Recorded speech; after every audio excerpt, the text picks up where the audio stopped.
last video, what had happened was my iPhone had overheated at the end, so that's why I ended the video quite abruptly. But yeah, thank you for being back. I'm at my other crib right now, and it's amazing. Got the Buddha head over here, and yeah, today we're going to be talking about another topic on this Tantric Rizz concept. Now, I think it's very, very interesting. I've been looking a little bit into AWAKENS again. I think he's a fascinating mind and soul. And, as I was very understanding based on his ideas around pleasure, sexuality, how, Western man is so hung up on sex. He has a religious background, quite unique among the other religions of the world. And a lot of the times, sin is associated with just sexuality in general, right? So people who are living in sin, you could almost say that they have an irregular sexual partnership. That's the way, at least, that it's framed. So it talks about detachment. And something that came up for me during this is this understanding that you have to be at full participation and at full detachment at the same time. Now, this sounds like a paradox, but it's one of those things in life that you're going to start to understand a lot more readily, okay? And once you get it, you get it, okay? There's no going back to that. So, first of all, I wanted to speak a little bit about this idea of spondo. I know we've talked about it before on this channel, but let me just say this because I think this evolves into the concept of this Tantric Rizz and how we can actually embody these concepts and make them very applicable in our daily lives, right? So number one is paraspondos, this simultaneous inward and outward throb of Shiva Shakti in perfect fusion. Okay. Second is samanya spondo, which is the general inward stirring of infinite potential. Okay, attributed to the introversive, static, changeless aspect of pure awareness of Shiva. And of course, there's Visesha Spondo, which is the particularized, extroversive, outward stirring of the dynamic, seemingly changeful aspect of pure awareness, which is not different from Shiva. So this is where Shakti isn't different from Shiva. Okay, third one. So the ego, the body, and all of life is verily God expressing itself as life, right? Since there's nothing outside of God. However, when you say you are not the body, I've started to instead say, I'm not just the body. Okay? Because if I start to shame my body and like it's bondage and it's shame and it's sin, I can't actually be in that vibe. I'm talking to somebody and I'm generously, being affectionate or sincere. In that moment, I can't access that because I have all these imprints or ideas, right? So first of all, just forget everything you learn. If you're learning from me right now, just drop all the books, drop all the manuscripts. Again, this is from The Art of Seduction by Robert Greene. Okay, these anti-seductive qualities. What we're going to do in this video is we're going to break each of them down and find solutions for each of them. Okay. So, someone was asking me about DMT in the other video. It can provide you an experience, but no experience itself can induce samadhi. Okay, you need a proper conditioning for that. So, be your guru's symbiote. Okay, listen to them. Extract their blessings, teachings, lessons, and just readily apply it to your life. Okay.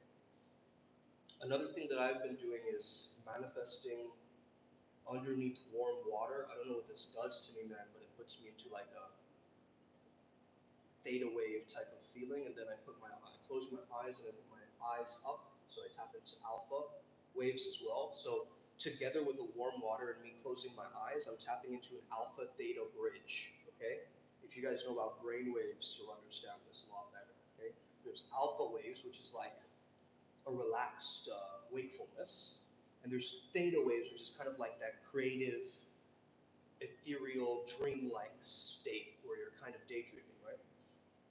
and together you're tapped in. Get tapped in real quick. So in that moment, if you're saying your affirmations while you're accessing the warm water, it's actually gonna put you into a flow state pocket, right? It's gonna amplify that because hey, you could have a flow state practice as you're, taking a shower each day. Or I like to do a combination of cold and hot. Right now it's very hot here, so I primarily take cold showers here. Um, but also it started to rain and it got real cold today, nice and chilly. But yeah, I was watching a video. I think the Guru Pashupati. I don't know if you guys have heard of him. Incredible guy. Okay, if you're ever looking at some information, he's a Hanuman Bhakt, very like he aligns with the Primal Sutra doctrine quite well. I feel like, he has one which explains that Shiva is the ultimate Sigma male in one video. Okay, this is amazing. Like his stuff is really enriching, and it's going to go many places. I can already tell his energy is slowly coming into its own fruition. But he said something which I think is really interesting. He said, having the body of a young person and the wisdom of an old person. And I don't know about you guys, but that really aligns with me. Let's look after our bodies, make sure that they're healthy, and at the same time, let's have the wisdom of somebody who's an old soul, somebody who's very old and has gone through the experiences of life, right? I think that's true mastery. And the way when he said that, it makes sense to me, right? In this Primal Sutra pathway. Okay? Hi, Ivan, or Ivan. So, if you have any questions, by the way, just feel free to ask, okay? Silly comments I am going to ignore or block or so forth, so just make sure that you guys are up. Okay. I just set this down somewhere properly. This is charging. This is working. Okay. No. It doesn't work. Okay. This is like a balancing act, huh? Okay. If it falls, it falls. Okay. So let's talk about the first one. Okay, low self-esteem. What does that really mean? It means that you've told yourself that you're going to do something and you didn't do it over and over and over and over and over. And now your subconscious mind doesn't believe you. Okay, it's like the boy who cried wolf. You kept saying that, yeah, I'm going to get that new job. I'm going to get that new job. I'm going to get, and you didn't put in any effort or work or any kind of energy towards that. Guess what? It's going to affect your self-esteem because your words and your thoughts and your actions aren't aligned, right? You're living out of that alignment or that integrity, you're going to have a low self-esteem. Now, to have a high self-esteem, you got to have a positive self-regard. The way that you see yourself has got to be like, man, I am the man. I'm so money that I don't even know it, like the movie Swingers, right? Man, you girl, chica, you are so money you don't even know it. Hey, that guy watching over there, you are so money that you don't even know, right? And this is the energy of that high self-esteem because it's like we forget sometimes, right? That we're lit, that we're cool, that we're passionate, that we're talented, and all these things. Sometimes we do need the validation, the reminder, but to have a low self-esteem means that you're just looking for the easy options at times, okay? A lot of people with low self-esteem are on these dating apps, okay? I'm going to give you guys a warning on that because I've been looking around Bumble, Tinder, and all these places. A lot of insecure people are on there too. It's not that there aren't high-value people and very, high self-esteem women on there. I have, dated a few and spoken to a few like that. But again, it really goes to show you that yourself and how you rate yourself, how you view yourself is going to be ultimately very, very important. Okay. Next is highly self-conscious. Okay. Now, my remedy to this would be for you to dissolve your ego through experiences. Okay, so ego death experiences, gibbering, doing some kind of exercise, getting out of your head, breath work, meditation, yoga, anything that gets you out of the head and into your physical body is a good way to avoid that self-consciousness. Because try being self-conscious and then doing jumping jacks. You can't. It's like what? Right? Try having a very logical conversation while you're going like this, right? It's going to throw you off. The reason it's going to throw you off is because number one, you're multitasking, right? You're trying to balance two parts of the brain. So it's going like, you're buzzing two parts of the brain, right? You're going, okay, your frontal lobe and then your, right? Parietal back, hind brain or whatever, right? So you're going very much so into a self-consciousness, which means, am I doing this right? What am I wearing? Is this okay to say? Is this okay to do? Right? You're always constantly checking and micromanaging, right? I notice this in a lot of people where they start to have all of these cues and checklists to make sure that they're okay to move forward or give themselves a permission and a confidence to actually thrive. So if you're ever in a relationship, you're getting very highly self-conscious, get out of your head, practice getting out of your head. Go for a run, just get yourself out of that situation where you're constantly checking your phone. I used to do this all the time, man, when I'm going out. I constantly check my watch or check my phone so I don't look bored or lonely or whatever, right? But then after a while, I started to notice that impulse within myself. Oh, I'm reaching for my phone again, right? Now I know how to maneuver that. Okay, and that was based on experience. So you've got to know what your tendencies or your quirks, all this stuff is. But don't get so detail oriented that it gets skewed. Okay, of course, be detail oriented. That's one of them. We're going to come to that. Okay, like this video, by the way, if this is helpful to you. Okay. Next, we have a lack of self-awareness. Now, a lot of people, they go on vision quests and things like this. They go, oh, let me go soul searching. Okay, everybody wants to come to India. Hey, if you guys ever come to India, hit me up. Okay, everybody wants to come to India, but again, let's just understand one thing first. Okay, this is a self-awareness quest. Okay? That means, hey, maybe past lives, karmic lives, all that stuff is going to come in at some point, right? But let yourself actually explore and go back to your ancestry, right? Like, don't just go with what you know, go back to the origin, go back to the source, go back to your name. In the Adepts program, we looked up all of our names and what they mean, and I did a ritual for the Adepts last night. It was incredible, and I got these downloads. And in our deities, in our path working, what they tell us is like, your name is like 1/3 of your soul, okay? So that's absolutely wild. I mean, that's like 1/3 of your life, right? Think about it. So if you can really actualize your name and what it means, you actualize, you let it become like a guide, right? Just like a spirit guide, your name is a guide. But don't use your name almost like a slave name. When people call you, immediately turn around and give them that attention quickly, right? Just take your time with it. It's your name, but it's not like, here boy, come here, doggy, right? It's not that. But your name is powerful, especially your family name, your last name. You might have a family crest. Look up all this stuff, man. Don't get so sidetracked in all this. So begin your own self-awareness quest, okay, wherever you're at right now. Just start, just begin, okay? Next thing is a lack of social acuity, okay? See a lot of guys out here, you know, just lacking the social understanding or acuity, right? Saying something without observing it, like being unmindful, not concentrating, not being present to the moment, okay? Just kind of like, if you see two cups on a table, you know there's two people sitting there, right? But if you're unaware or you have no social acuity, you barely notice those two cups. You go and sit down on that table and make a fool of yourself. Where that other woman would be like, hey, my boyfriend's actually coming back.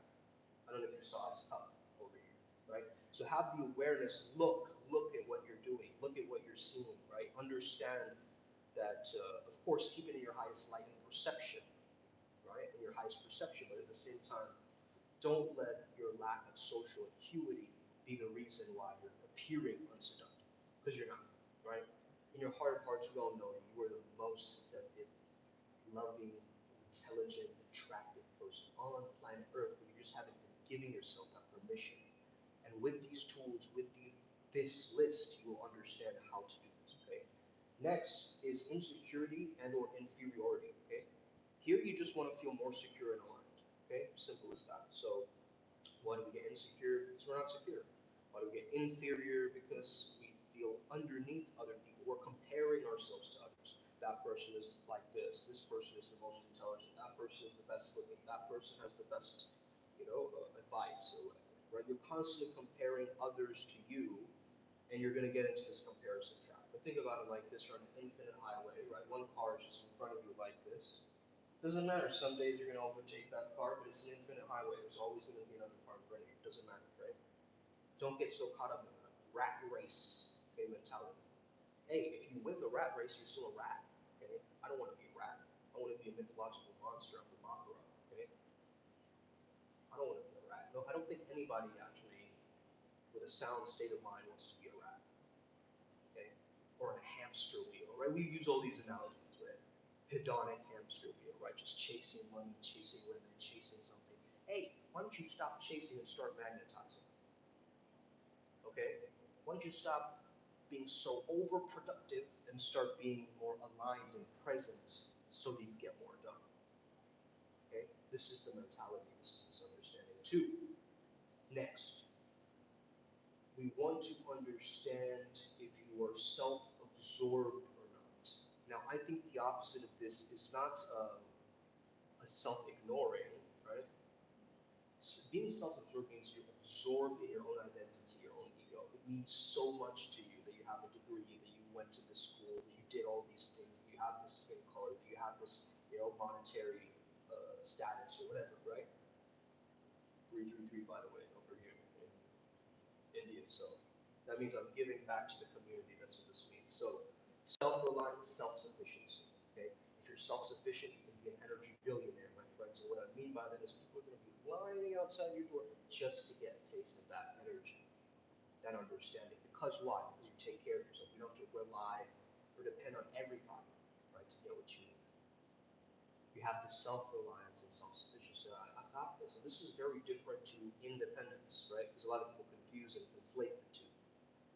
Independence is, okay, none of us are really independent, right? Think about it. Right? That's a cultural thing.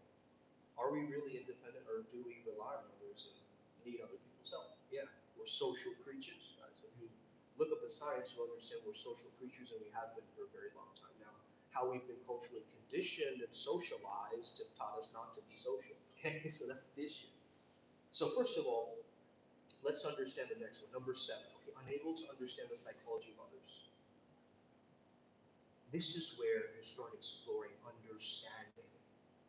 Okay, understanding others, being able to have empathy and explore other people's worlds, having a willingness to emote yourself, not hold yourself back every time. Right? You have something to say to this girl, or whatever, but you're not saying it. You're just holding back on it, thinking, oh, it's too mean, it's too rude, it's too. I don't want to interrupt her.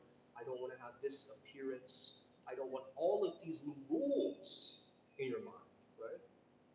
But first of all, you're not even trying to understand her psychology, right? Have you ever actually looked in and studied female psychology?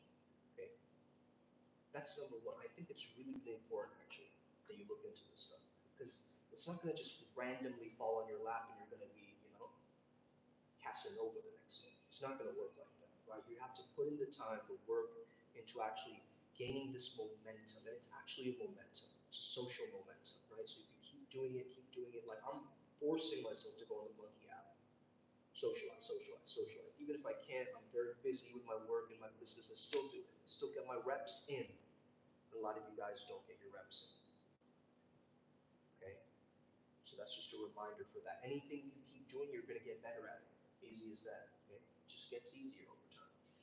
Okay? Shout out to Bojack Horseman, that one scene. We're going to post that. Shout out to Fabio as well, who works as an intern for us, and all of the others who are helping the Adams program thrive and so forth. We're learning so much about this stuff, man. Tantric Rizz. We're going deeper into our own archetypes, our own characters, our own spirit guides, our own chakra points. It's going. We're honing in, right? We're understanding things. Next thing is being too easily distracted. Okay, so that you want to actually create a level of focus for yourself there. Next is no attention to detail. There you want to have a detailed perspective. Wandering about, exuding neediness or uncertainty. For this, you want to be unattached to the outcome and purposeful, right? You walk with a purpose, you talk with a purpose. There is something that is an overarching theme in your life that determines your spiritual team in your life. Okay? The next is a low sense of drive. This could be sex drive, but also just like drive in general, low ambition, you know, just low ambition, not pushing that grit out there, not taking risks, not doing anything with it. Next is no sense of boldness. This is anti-seductive, guys. If you're not being bold, you're not making the move. The girl's waiting for you to kiss her, to make some move, to do something. Do something, bro. Do something at least, right? Say hi. Say do something. It takes a courage. It takes a boldness to be able to do that, right? Even if you can't do it in that moment, you feel like you can't, you freeze. You still do what you can, what you may. Okay? So maybe you don't have to say hi, but you can still walk past her, engage for a reaction, can't you? Like you can do something close enough to being bold if you're not bold already. I know it takes a lot to change your personality overnight and be a bold mofo, right, the next day. You're not gonna do that. But you know, just practice your boldness. You know, say some things, atrocious things, right? Say things that are a little bit outlandish or even a little bit polarizing, right? And just gauge it, just understand it. Keep the fun alive, keep the curiosity alive, keep the polarizing nature alive, right? And just start leaning into that process. Okay. So we can talk a little bit more about the Tantra Kashmir Shaivism a little bit later. Okay, let's get through this list first. This is a top seduction sin. Being ungenerous. Generosity or gratitude is such a powerful seductive quality because you already appreciate what you have, reminding you that you're going to get more of that, right? So it's like a resonant amplification type of energy that's expansive. It's not a constricting type of energy that shuts you down, right? Next is being argumentative, judgmental, and negative. You know a lot of people like this, okay? But hey, if you can tap into your love of learning and optimism, you're going to override this. Next is declaring love too early or before knowing something. Okay? Hey man, we all know this guy. Okay? Maybe you've done it before too. I love you, Jessica, or whatever, right? So curiosity, healing your traumas, you know, connection with yourself and others, really. Like if you declare love too early, it's just telling me that you're too attached, like you're too codependent towards that girl, right? That person. So my advice here would have to be along the lines of really understanding when to be more grateful, when to have more generosity, right? When to flow and be open instead of being rigid and closed-minded. Actually, that's number 16. Being rigid, instead you're flowing, right? Rigid is actually a archetype in bioenergetics too, a rigid archetype, okay? Where you're just like stiff and like, you know, really closed-minded, let's just say. Hold on, I'm just gonna open the door real quick for this man. Also. Mom!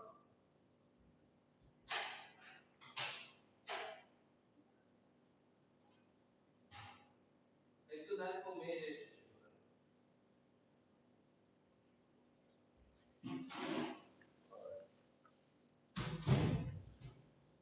So basically, as I was saying, right? So love of learning, optimism.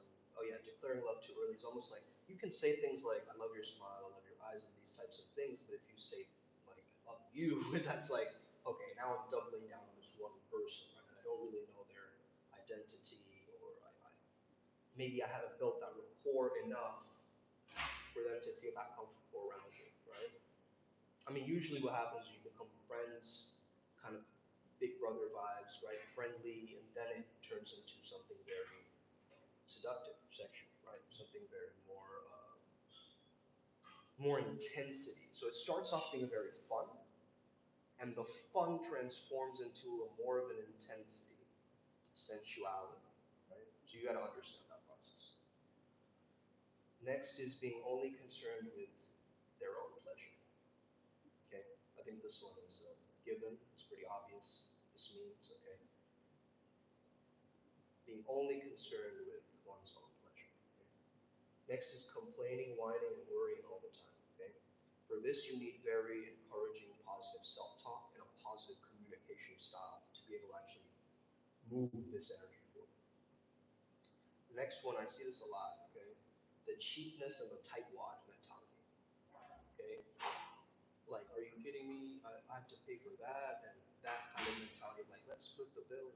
It's not having that abundance mentality, right? With abundance mentality, you're just like, hey, I'm free with this. I can allow myself to explore this. I can give myself the different opportunities that are there, and there's always more to go around.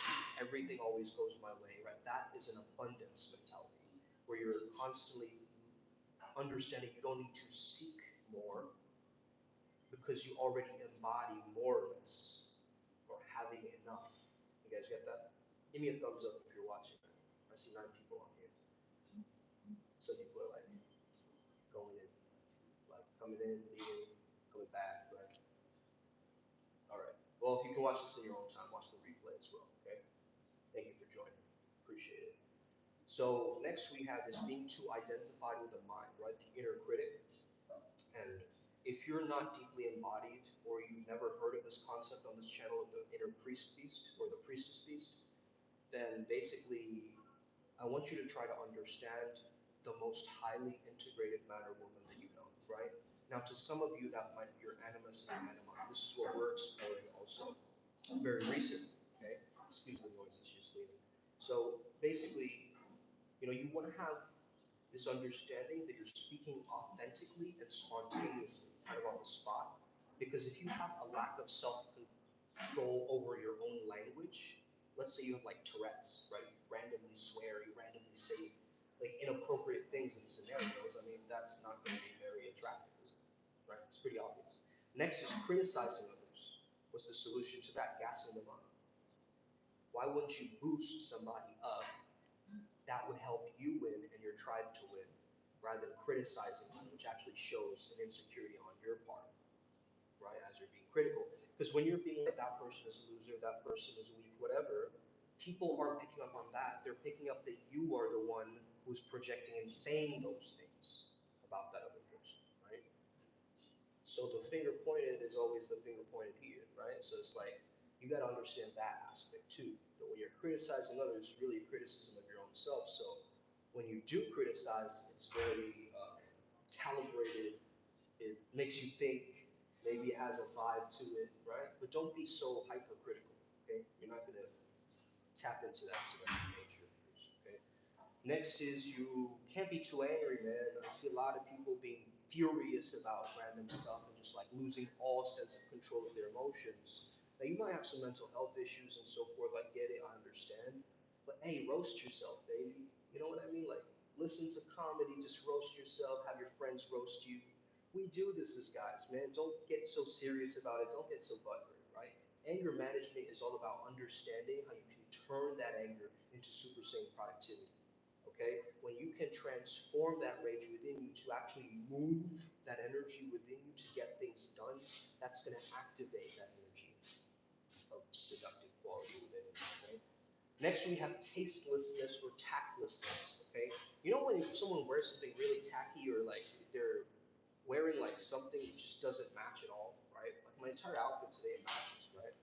The white here, black here, red here.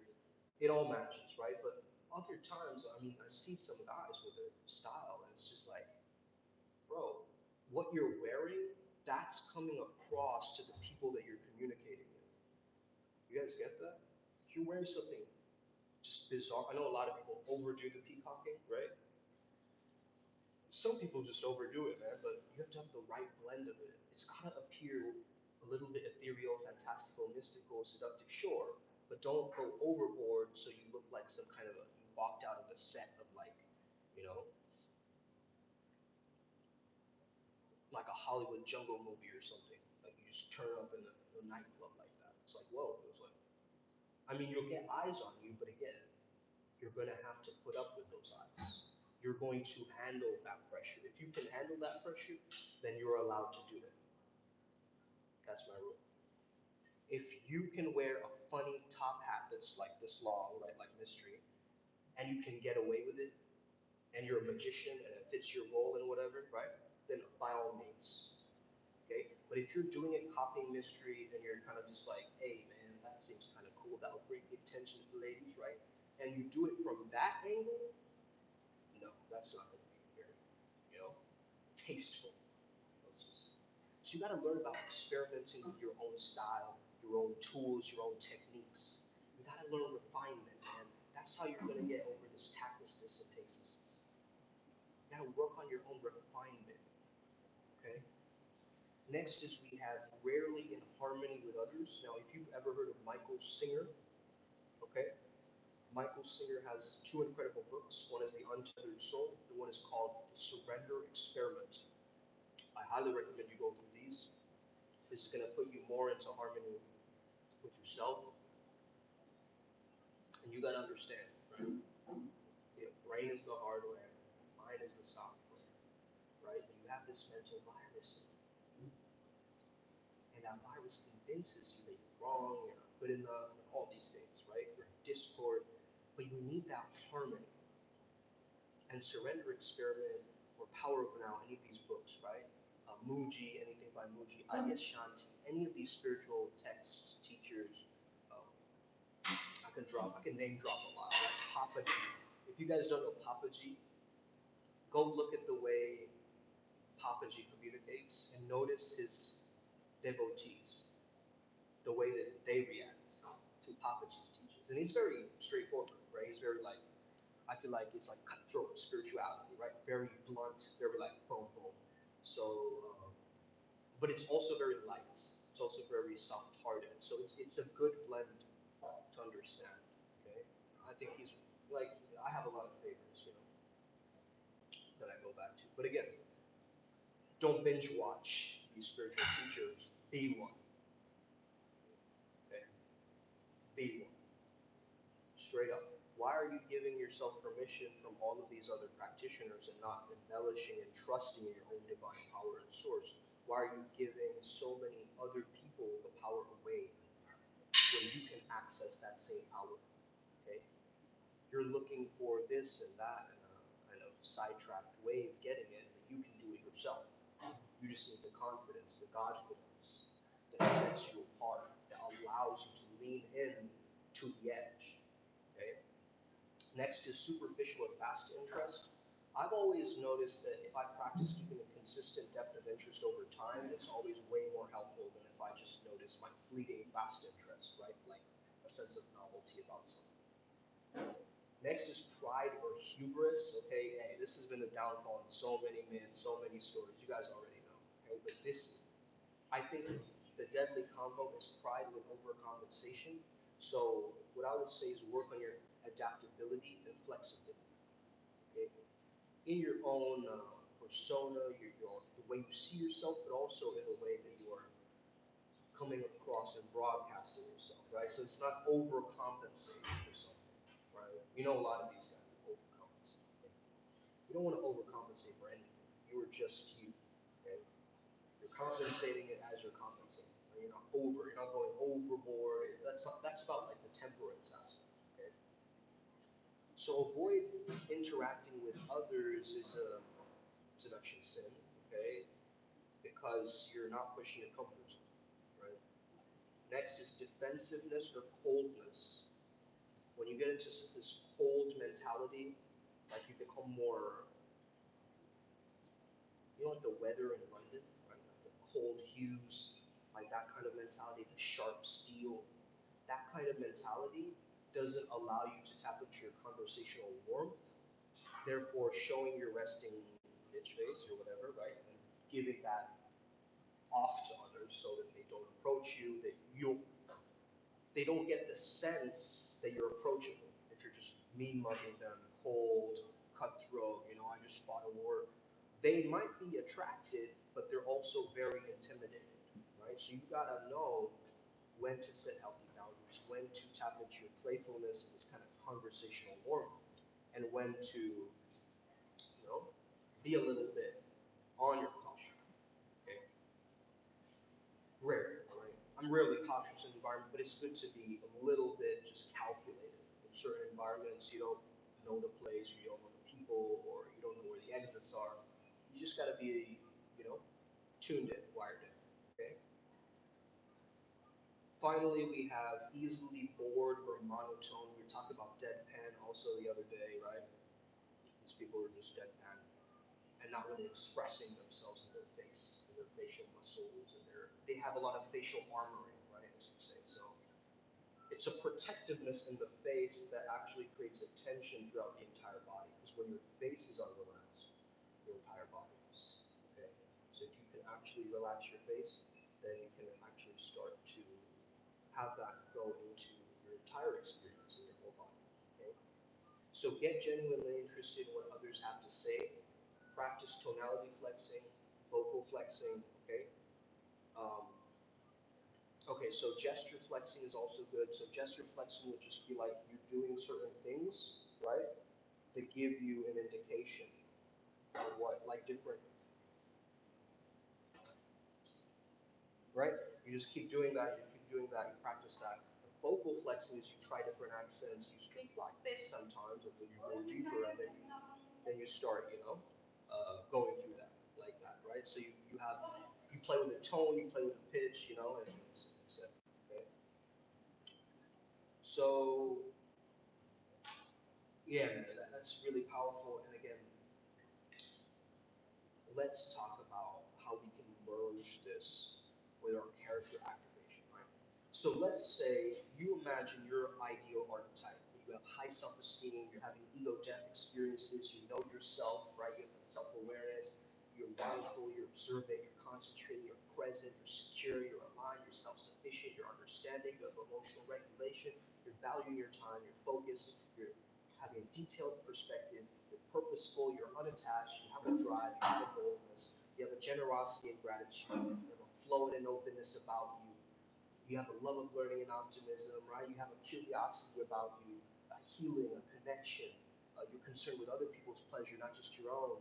You have this positive, encouraging self-talk and communication style. You have this abundance mentality. Everything is always going to go my way. I already know I have more to experience, more to be here. I feel deeply embodied. I'm in my inner blue space. I'm speaking authentically, spontaneously, in a sincere way. I'm gassing others up in my tribe. I'm allowing people to, roast me and just enjoying myself and living this divine play or Leela or comedy, right? This divine play. And you're learning and experimenting about your own style and different techniques, and you're incorporating all of it, right? We're the Jeet Kune Do spirituality. So we've been able to look at every single spiritual doctrine. And I've been asking my father about these things too, because I know I was asking him today, he studied Vedanta before he became a Buddhist, right? And he also had some understanding of the different texts of Islam, right? And a lot of people don't even know about this stuff. I'm fascinated, like, what? Right? Not a lot of people even explore. They just go with the norm, right? They just conform to whatever is. They don't do their own thing. They're not trying to enhance the tradition and live and embody the tradition. They're just being orthodox in tradition, right? Just follow the word, just follow, yeah, whatever other people are telling me. Yeah, okay, go over here, get a job, get married, do this, and do that.